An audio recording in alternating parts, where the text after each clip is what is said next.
Change of the Sea, Stave 56. We are Pecatus. The sirens of Titan I had installed when I was 19 went off. The klaxons ululated. I took one quick glance at display 19. Holy Christ. I pressed the all-hands button. Loneliest roared into the Megatron. Battle stations, attack! Attack! And the red lights on the display came on one by one as the robots assigned to every gun hurried to fetch a crew member to their duty. All three of us gazed intently at the screen. I had never seen anything like it. It was smashing toward us at 3.3 ontoparsecs a second. It appeared right now as a great big ball of fire, far off and at an immense distance, but it was huge. Huge. Goodness gracious, great ball of fire! Loneliest ululated while at the same time adjusting our farthing optics. The image zoomed in. We need to activate HAL, Tim gritted. What the hell is that? Joe, do it now. Activate HAL. I had installed HAL when I was 19. I saw 2001: A Space Odyssey. Yes, I was still playing with my toy rocket then. I don't know why I did it. Installed HAL, I mean. HAL was turned off. To turn them on would risk. I activated HAL. Looked at the screen. The great big ball of fire was already bigger.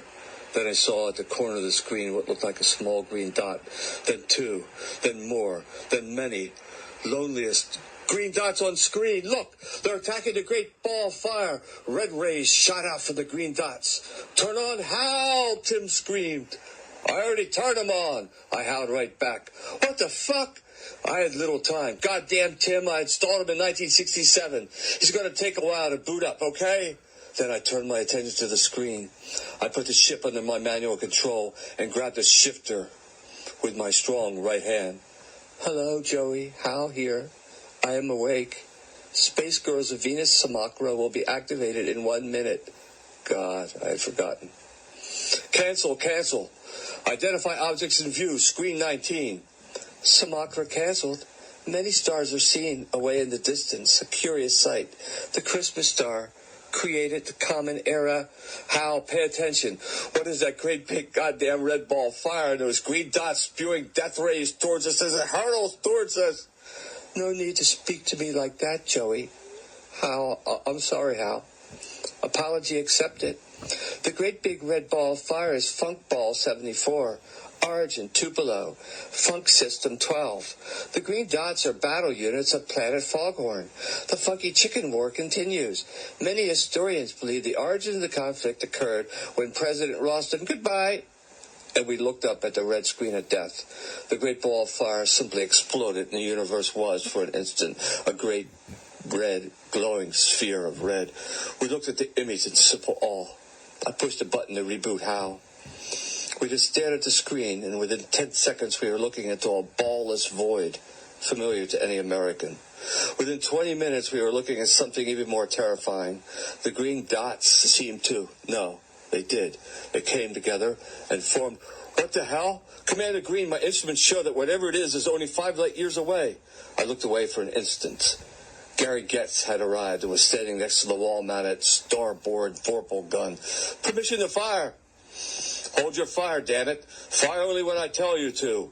4.5 light years now, sir. Look. And I whirled to see. The green dots had come together. And now, smashing right toward us at an unbelievable speed was, Loneliest said it. Lord, save us all. It's a giant chicken. It's going to crash right into us. Right starboard.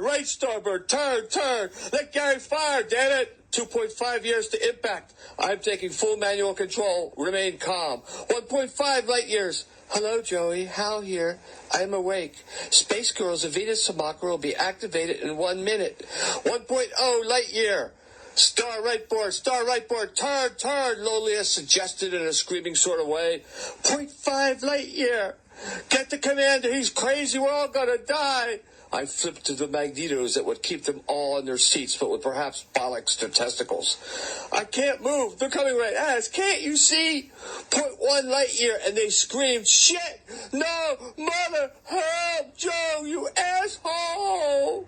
And the chicken ship swerved, and the Space Girl Samacra activated as the go-go platforms rose up, each topped by my Barbarellas, who, man, they were good times, strange times. What a sad jerk I was. Deactivate Samakra, Hal. Play Alfie, Joe? I'd always had Hal play Alfie afterwards. What's it all about, Alfie? Yes, Hal, play that song. And I closed my eyes for just a minute, listening to that sad song. What's it all about, Alfie? Is it just for the moment we live? What's it all about when you sign it out, Alfie? I cried just a little bit, then turned to my stunned crew. They were just playing chicken, guys. Then I smiled, and we won. Fucking A, Tim said, and we all smiled. Chicken scratching on communicator 1, Joey. Should I activate it? I didn't expect that. Activate display. Okay, Joey. The communicator 1 screen descended, nothing but flickering. The muzak started playing, Sinatra, not too bad. And then the image of a giant rooster smoking a cigar clad in a, by God, leisure suit, a green leisure suit. The rooster was clad in a leisure suit, not the cigar, appeared on the screen. He was seated in a red velvet chair. He actually looked quite like Rodney Dangerfield. A chicken with a, it seemed to me, rather startled look was standing next to him. She seemed to be wearing a sort of plaid uniform that fit rather tightly. On the other side was a rooster in a toga. I could tell just by looking at him that he was pretty smart.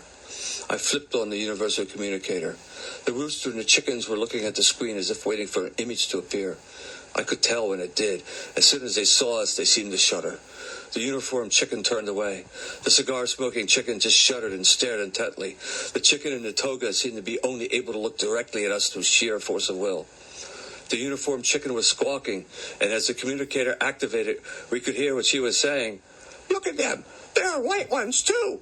The prophecy has been fulfilled. The sky will fall. Silence, Hetty Petty. We have verified they are not Ralstons, perhaps a new race. I spoke into the thermidor. We come in peace. Greetings from planet Vegel. May grains of wheat be always in your beaks. Blessings. The head rooster stared intently at us. Greetings. Know that our Kukukuru beam is directed at your vessel. We are a peace-loving race but can destroy you. Chicken shit. Loneliest. Man, they're calling us chicken shit. Who turned away, huh?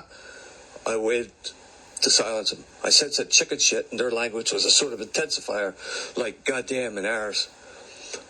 We are aware of that chicken shit. We are chicken shit aware, Commander. May I ask what you are called? I am Commander Leghorn. I am attended by Priestess Hetty Petty and our champion, Pecatus. Why are you on course for our nebula? Are there any other entities aboard your vessel, Commander Leghorn? No one here but us chickens. That is good, Commander. I can tell you then why we are here. On our planet, indeed, on our entire system of planets, which is located in a galaxy far, far away, we have an abundance of the great grains of life. We have rye and barley, wheat and corn. From these we make our great cereals, Frosted Flakes, Count Chocula, cream of wheat, and especially Quaker's Oats, the cereal of peace. We travel the void to bring free samples to beings such as your race. Each box may also contain a prize. The great rooster crowed, chicken shit, chicken shit. These names are known. Our race is ancient, and our legend tells us that far away and long ago, on a planet called Wart, we crossed the road for these immortal foods. I looked the rooster right in the eye. Then we have come to where our great prophet said we will come. At the same time I was looking him right in the eye, I scrawled a note on the internal communicator. I glanced quickly to Tim and Loneliness. They were reading it. Oh, great prophet's name, our great prophet's name. Our great prophet's name was also Pecatus. My name is Pecatus. The chicken looked startled. I am Pecatus, he cried. I stood up and signaled to Tim and the ranger to stand. We looked at each other, placed our fists on our chests, elbows out, and shouted. Good job, guys. We are all Pecatus. And then, slowly at first, and then more quickly, we did the funky chicken. The rooster and the chickens crowed and cackled with delight, and to my delight, our entire crew, who had been watching in fear and wonder, came into the control room, dancing the funky chicken, and lo, they had all the boxes of Frosted Flakes and Sugar Pops and Rice Krispies and Cheerios we had left and piled them up on the floor of the control room. Sam was really good at the funky chicken. Mark, too. The aliens looked at our pile hungrily. They would never destroy us now. We accept your offerings of peace, O vigils. Chicken shit. Beam them up at once, but at once, and we will give gifts of peace. I have dealt with roosters before. I understood the implicit threat. Please remove the cuckoo-caroo beam so we can beam up our emissaries. Pecatus pecked once on the control in the tower next to him. Our warning lights went off. I flicked off the communicator. Happens all the time. They wouldn't think anything of it, probably. I gestured wearily to the crew. Follow me to the tubes, guys. And they did. I was sorry I really hadn't been that into Star Trek when I was 19. Was it even on then?